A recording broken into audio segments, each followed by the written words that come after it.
Les enfants doivent-ils être baptisés? C'est une question que beaucoup de personnes se posent aujourd'hui. Et pourtant, pendant des siècles, cette question ne se posait même pas.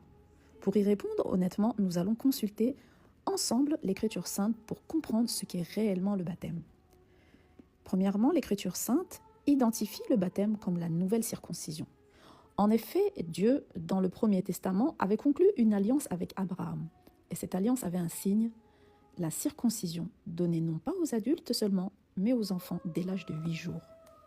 Dieu dit en Genèse chapitre 17, verset 12, « À l'âge de 8 jours, tout mâle parmi vous sera circoncis de génération en génération. » Ce n'est pas un choix personnel de l'enfant, c'était une entrée dans une alliance, un don gratuit des parents, présentant l'enfant à Dieu. De nos jours, la circoncision d'adultes existe dans le judaïsme, dans les cas de conversion ou de rattrapage religieux, mais la norme reste la circoncision du nourrisson. Dans le Nouveau Testament, l'apôtre Paul explique que cette circoncision a été accomplie et remplacée par le baptême qui est la nouvelle circoncision. Il est écrit en Colossiens, chapitre 2, versets 11 à 12, « Vous avez été circoncis d'une circoncision qui n'est pas faite de la main de l'homme, ayant été enseveli avec le Christ dans le baptême. » Le signe de l'alliance a changé, mais la logique de Dieu n'a pas changé. Dieu sauve les familles, les générations et appelle les enfants aussi à entrer dans son alliance. L'Église n'a jamais cessé de baptiser les enfants. Historiquement, le baptême des enfants est la norme depuis les premiers siècles. Les églises catholiques et orthodoxes qui sont les plus anciennes ont toujours baptisé les enfants. Preuve en est, nous avons le témoignage de Cyprien de Carthage, un des pères de l'Église primitive. Dans sa lettre à Fidus, il rapporte qu'un concile à Carthage en 253 a statué qu'on pouvait baptiser aussitôt après la naissance et réprouve l'idée de retarder le baptême jusqu'au 8e jour par analogie avec la circoncision. Et c'est une preuve patristique d'une pratique répandue et ancienne. Cyprien affirme qu'aucune âme ne doit être privée de la grâce, même pour un très court délai, car l'espérance de vie peut être courte. Et il écrit ceci à Fidus. Quant aux enfants, tu dis qu'ils ne doivent pas être baptisés dans les 2 ou 3 jours après leur naissance, et que l'on doit observer la loi ancienne de la circoncision, de sorte que tu penses qu'on doit baptiser et sanctifier l'enfant qu'au 8e jour. Mais à nous tous, il a semblé très différent, car nous pensons qu'aucun être ne doit être empêché d'obtenir la grâce, surtout les enfants nouveau-nés qui peuvent mourir plus facilement et qui ont besoin d'autant plus d'aide qu'ils sont plus faibles. Fin de citation. Cyprien est né vers l'an 200. Ses écrits prouvent de manière solide que la pratique est déjà bien établie avant lui. L'Église n'a jamais cessé de baptiser les enfants et ceux qui refusent cette pratique sont minoritaires dans l'histoire du christianisme et cette position n'apparaît que très tardivement avec la naissance du protestantisme par les anabaptistes au XVIe siècle. D'ailleurs, les premiers protestants ont combattu très farouchement les anabaptistes, ce qui a amené, hélas, à des guerres très sanglantes. Le baptême est une grâce et non pas une récompense. Certaines personnes de nos jours disent « un enfant ne peut pas croire, donc il ne doit pas être baptisé ». Mais l'Écriture sainte n'enseigne jamais que le baptême est une récompense pour une foi adulte et parfaite. Le baptême est d'abord une œuvre de Dieu, pas de l'homme. Et saint Paul dit en Tite, chapitre 3, verset 5, « Il nous a sauvés par le bain de la régénération et le renouvellement de l'Esprit Saint. Un adulte ne mérite pas plus le baptême qu'un enfant et un enfant ne mérite pas plus le baptême qu'un adulte. Personne ne le mérite. » Le jour de la Pentecôte, Pierre proclame l'Évangile et dit en Acte 2, versets 38 à 39, « Repentez-vous et que chacun de vous soit baptisé, car la promesse est pour vous, pour vos enfants et pour tous ceux qui sont au loin. » Fin de citation. La promesse n'est pas réservée à une élite spirituelle. Et lorsque l'Écriture sainte parle des baptêmes, elle mentionne des familles entières. En Actes chapitre 16, verset 15, il est dit « Lydie fut baptisée avec toute sa maison. » En Actes chapitre 16, verset 33, il est dit « Il fut baptisé, lui et tous les siens. » Et en 1 Corinthiens chapitre 1 verset 16, il est dit « J'ai encore baptisé la famille de Stéphanas ». L'Écriture sainte ne précise jamais sauf les enfants. Logiquement, toute sa maison, tous les siens, la famille inclut les enfants. Aucun verset biblique n'interdit le baptême des enfants. Ça, c'est un point crucial. Il n'existe aucun verset, pas un seul dans toute la Bible qui dise « Il ne faut pas baptiser les enfants », ni dans l'Écriture sainte, ni dans aucun écrit des pères de l'Église. En revanche, Jésus dit en Marc chapitre 10, verset 14, « Laissez venir à moi les petits enfants et ne les empêchez pas, car le royaume de Dieu est pour ceux qui leur ressemblent. » Fin de citation. Refuser le baptême des enfants, ce n'est pas une prudence biblique, c'est une restriction que l'Écriture sainte ne pose pas.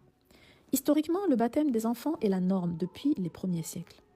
Et le baptême n'empêche pas la foi personnelle. Baptiser un enfant ne supprime pas la nécessité de croire, au contraire, cela ouvre un chemin. L'enfant baptisé est appelé à grandir dans la foi, à confirmer librement ce don reçu gratuitement, comme les enfants d'Israël, circoncis à la naissance, devaient ensuite vivre l'alliance encouragée par leurs parents. Le baptême n'est pas la fin du chemin, c'est le commencement. Les enfants doivent-ils être baptisés? Si le baptême est la nouvelle circoncision, si la promesse est pour les enfants, et si des familles entières étaient baptisées, et s'il n'existe aucun verset qui l'interdit, et si l'Église l'a toujours pratiqué, alors baptiser les enfants n'est pas une invention humaine, c'est la volonté de Dieu. La vidéo que je partage défend le baptême des nourrissons, position catholique/orthodoxe. Mais si on examine la question strictement, avec toute l'écriture, le sujet est plus complexe. Regardons cela calmement. 1. L'argument. Le baptême remplace la circoncision. Le texte s'appuie sur Épître aux Colossiens 2:11 à 12 pour dire que le baptême est la nouvelle circoncision. Le passage dit « En lui vous avez été circoncis d'une circoncision qui n'est pas faite de main d'homme, ayant été ensevelis avec lui par le baptême. » Mais Paul parle ici d'une circoncision spirituelle, celle du cœur. Dans l'Ancien Testament déjà, Dieu disait, livre du Deutéronome 36, « Dieu circoncira ton cœur ». Livre de Jérémie 4:4, « Circoncisez votre cœur ». Donc Paul n'enseigne pas que le baptême remplace automatiquement la circoncision physique. Il explique que la vraie circoncision est intérieure. 2. Dans le Nouveau Testament, le baptême suit toujours la foi. Quand on observe les baptêmes dans Actes des Apôtres, l'ordre est toujours 1. Entendre l'Évangile 2. Croire 3. Être baptisé. Exemple. Actes des Apôtres 2:38. Repentez-vous et que chacun de vous soit baptisé.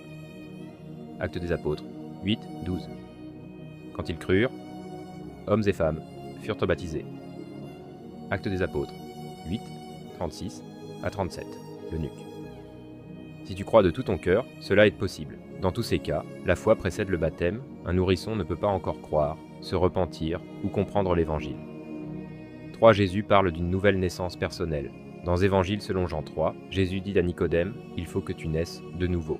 Cette nouvelle naissance implique, la foi, la transformation intérieure, une décision personnelle. C'est pour cela que les premiers chrétiens baptisaient des croyants. 4. Les baptêmes de maison, souvent cités. Certains citent la maison de Lydie, la maison du geôlier de Philippe, dans Actes des Apôtres 16. Mais le texte précise, ils annoncèrent la parole du Seigneur à tous ceux qui étaient dans sa maison. Puis, il se réjouit avec toute sa maison d'avoir cru en Dieu.